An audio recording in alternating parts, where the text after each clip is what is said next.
السلام عليكم ورحمة الله تعالى وبركاته. مرحبا بالجميع وتحية إليكم من جديد.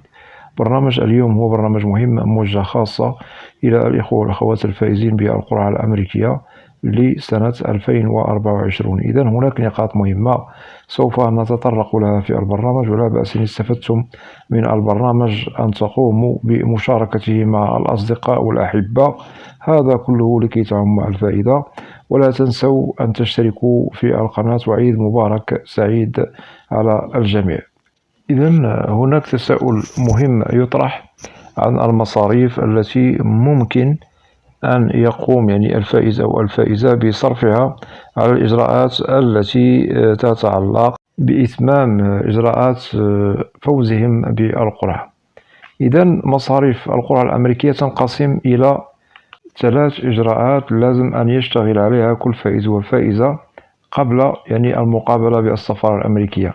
بالطبع هنا عندما يتوصل الفائز أو الفائزة برسالة الموعد والمقابلة، فعليه أن يستعد للمصاريف المهمة التي لازم أن يقوم الفائز أو الفائزة بدفعها لأجل إتمام إجراءات فوزهم بالقرعة. بالطبع هناك مصاريف تتعلق بترجمة الوثائق، ومصاريف تتعلق بالملف الطبي أو الفحص الطبي، وهناك مصاريف تتعلق برسوم التأشيرة أو فيزا القرعة الأمريكية، وسوف نوضح كل إجراء على حدة. إذن بالنسبة للمصاريف التي تتعلق برسوم الفيزا، تبدأ أولا بالمصاريف المتعلقة بترجمة الوثائق إلى الإنجليزية. بالطبع الوثائق هي محسوبة ومهمة، ونذكر البعض منها. هناك شهادة بكالوريا، شهادة الميلاد، مثلا عقد الزواج في حالة أن هناك فائز أو فائزة متزوجين، شهادة مثلا عازب في حالة غير متزوج، واللائحة طويلة التي تتعلق بالوثائق المطلوبة يوم الموعد والمقابلة. وكل وثيقة قد يصل أو تصل ترجمتها من $20 أمريكي إلى $30 أمريكي، وبالطبع هذا يحسب على كل وثيقة على حدة. ممكن الوثيقة التي تتعلق بشهادة بكالوريا ممكن ترجمتها قد تصل إلى $30 أمريكي، ممكن أقل. $30 أمريكي كأقصى حد على حسب بالطبع المكتب الذي سوف يقوم لكم بترجمة الوثائق. وهنا وضحنا لكم المصاريف بالدولار الأمريكي، وبالطبع سوف تدفعون هذه المصاريف على حسب العملة التي هي متداولة في بلدكم الأم. أتمنى أن تكون هذه النقاط واضحة، وللتأكيد عليكم ترجمة الوثائق المطلوبة منكم فقط بدون خسارة المال في وثائق غير مطلوبة منكم. وبالطبع الوثائق المطلوبة سوف نجدها تفرق من فائز إلى فائز آخر، ومن فائزة إلى فائزة أخرى. لكي تتضح لكم الصورة أكثر وأكثر، لازم أنه قبل ترجمة الوثائق معرفة الوثائق التي تترجم بدون أنكم تخسروا أموالكم بدون زيادة. أتمنى أن تكون هذه النقاط واضحة. ننتقل إلى المصاريف التي تتعلق بالفحص الطبي. بالطبع الفحص الطبي يقوم به كل فائز وفائزة معنيين بالمقابلة.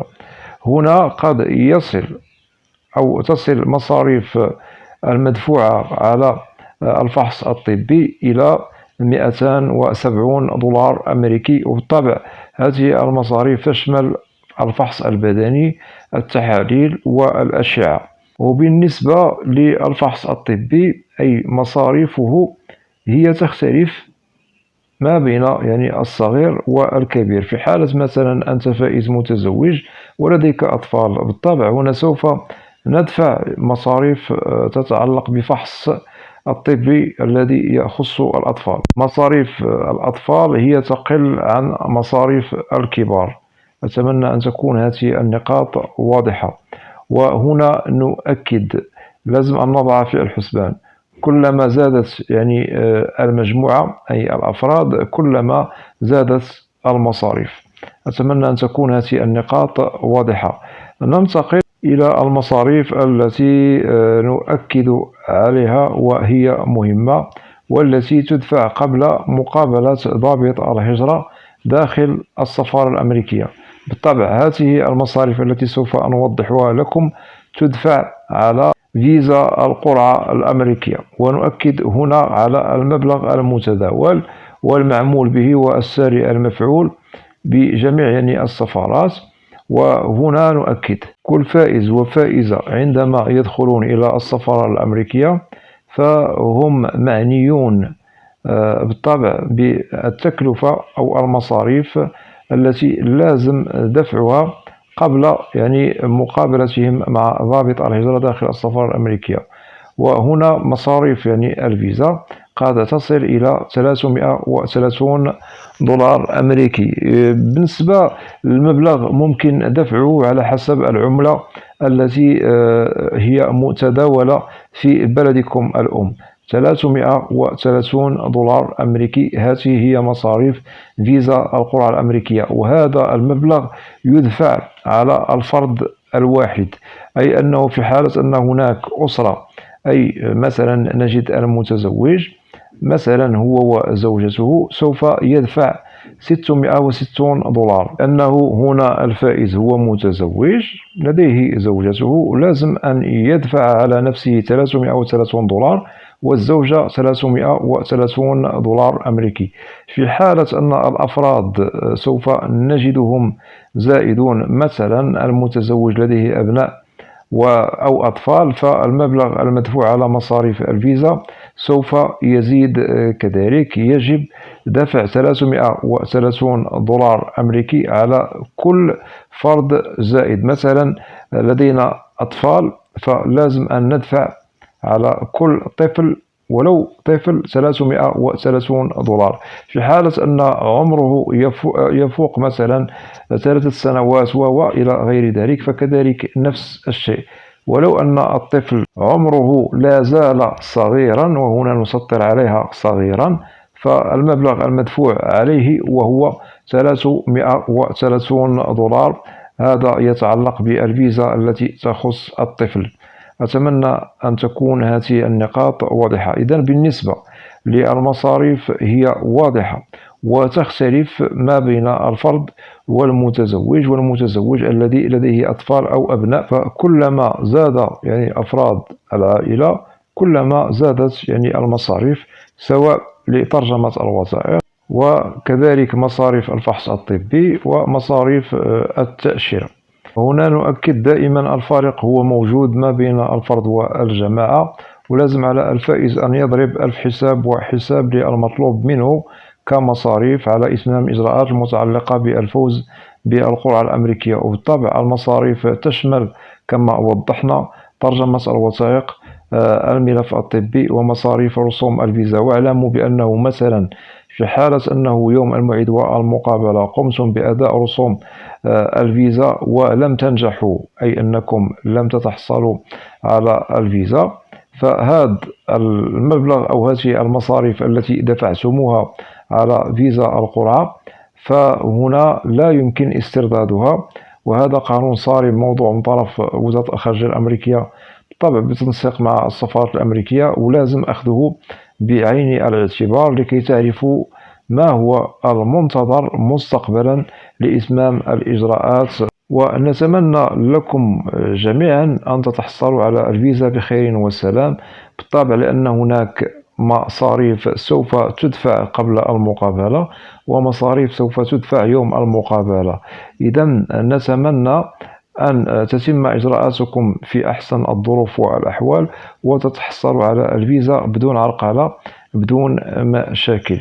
ونؤكد بالنسبة للإخوة الفائزين بالقرعة الأمريكية سنة 2024 ممكن أن تقوموا بالعودة إلى برامج عبر القناة، وضحنا فيها نقاط مهمة عن الوثائق المطلوبة والوثائق التي ممكن أنكم تقوموا بترجمتها. وضحنا نقاط مهمة عن الفحص الطبي، وضحنا نقاط مهمة كذلك عن المصاريف التي تدفع على فيزا القرعة بالسفارة الأمريكية. كل هذه الأشياء تطرقت لها عبر برامج حلقة بحلقة، ممكن أن تقوموا بالعودة إليها لكي تستفيدوا أكثر وأكثر. إذا ننصح الإخوة والأخوات الفائزين بالقرعة الأمريكية، اعلموا أن هذه المصاريف التي وضحناها لكم والتي تتعلق بالقرعة الأمريكية، أي عندما تتوصلوا برسالة الموعد والمقابلة، بالطبع هناك ترجمة وثائق وفحص طبي ومصاريف تتعلق بالفيزا.